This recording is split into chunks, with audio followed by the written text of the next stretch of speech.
Be me. 16 years old girl named Sophia. Live with my brother Marco 17.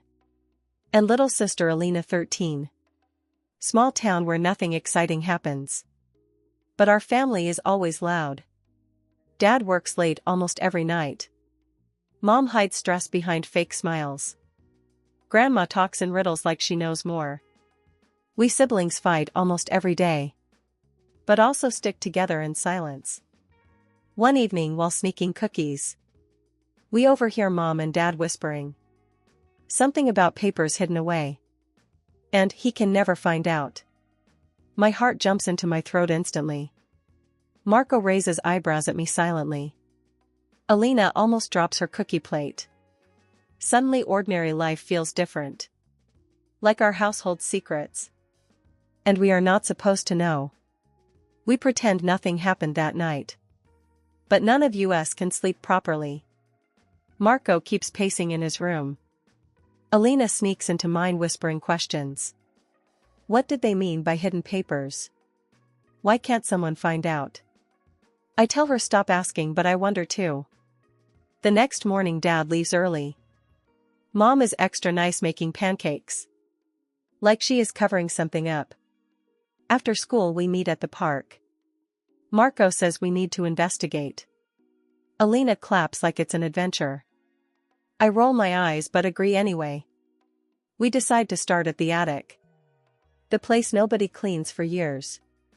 Dusty boxes filled with photo albums.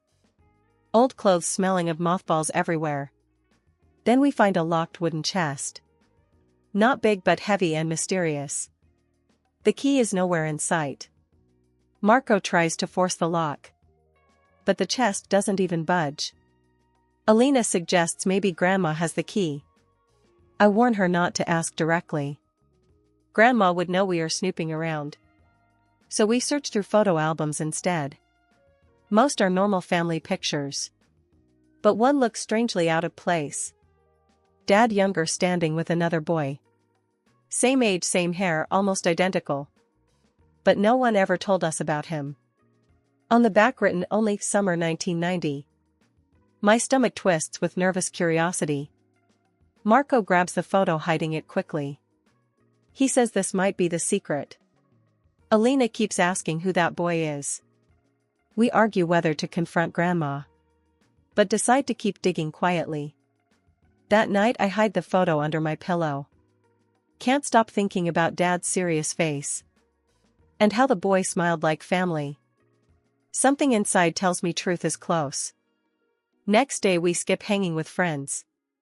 Instead sneak back into the attic. Marco insists we search every corner. Alina crawls under old furniture sneezing. I find a torn envelope under books. Inside a faded letter folded many times. It's written in rushed, shaky handwriting. He must never know about his brother. My hands tremble as I read it. Marco takes it from me, eyes wide. Alina whispers maybe it's not real. But deep down we all know it is. We start piecing clues together nervously. Dad has a brother nobody mentions. And the chest must hold the proof. But the lock is still impossible to open. Marco suggests we make a copy key. Alina panics thinking we'll get caught. I stay quiet listening to our house creak. Like even the walls carry the secret. Suddenly the attic no longer feels safe. That evening Grandma calls us for tea. Her eyes linger on us too long. Like she knows we've been searching. Marco keeps tapping his fingers nervously.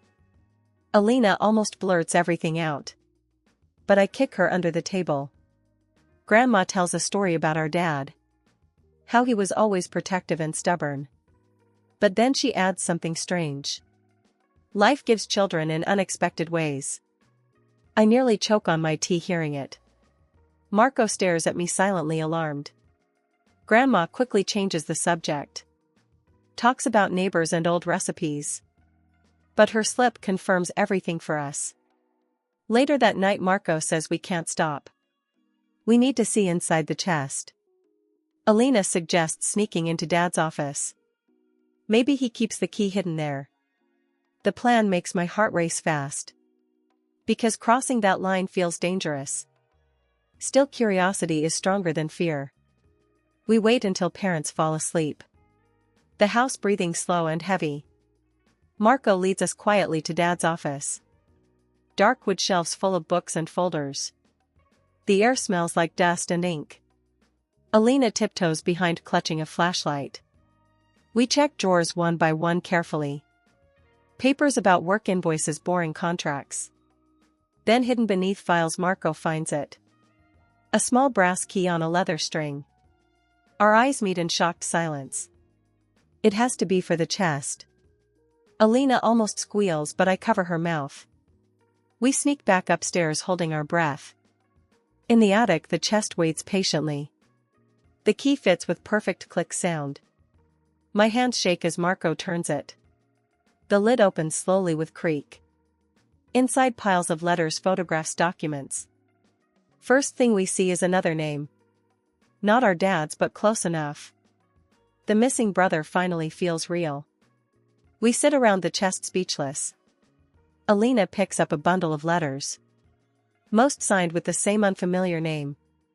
Daniel, written in careful handwriting. Marco reads a page out loud softly. It talks about growing up apart. About promises broken and secrets kept.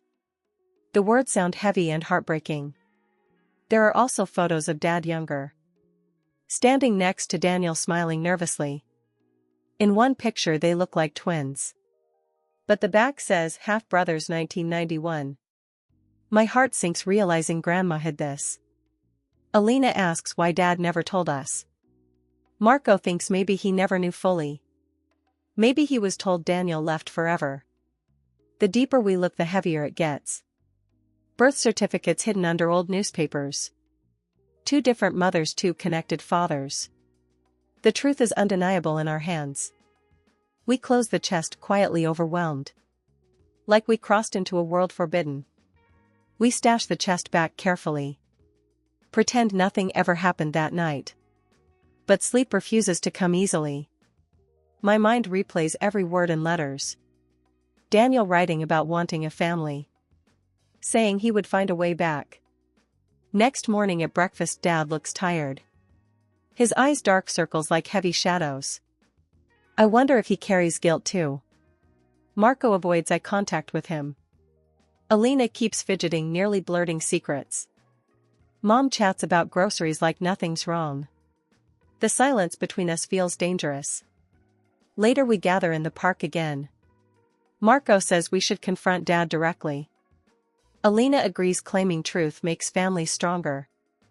But my chest tightens with fear instantly. What if truth ruins everything we have? What if Dad breaks under the weight? Our safe little world could shatter completely. The secret feels heavier than we are. The debate between us gets louder. Marco insists lies only poison families. Alina begs to know the full story. I keep warning them about consequences. In the middle of arguing, voices rise. A stranger approaches the park bench slowly. He is older but familiar somehow. Sharp jawline, same eyes as our dad. My stomach flips before he even speaks. You kids look just like him. Marco freezes, gripping the bench tightly. Alina whispers, is this really Daniel? The man smiles sadly but warmly. He says he came looking quietly. Never wanted to cause problems or pain. Just wanted to know if family cared. We sit stunned, unable to answer. Everything we feared suddenly stands before us. A living truth staring into our eyes. The secret not buried anymore at all. Daniel sits with us under the tree. He tells stories about childhood memories. Running in fields with our dad young. Then suddenly being sent away forever. His voice cracks, but he keeps smiling. Says he built a life far away. But never stopped wondering about family. Alina listens, wide-eyed, holding her breath. Marco asks why he returned right now. Daniel says he saw Dad's name online. And felt brave enough to try once more. My chest aches hearing every word deeply. He asks us not to tell yet. He wants to see if Dad remembers him. Wants to know if forgiveness is possible.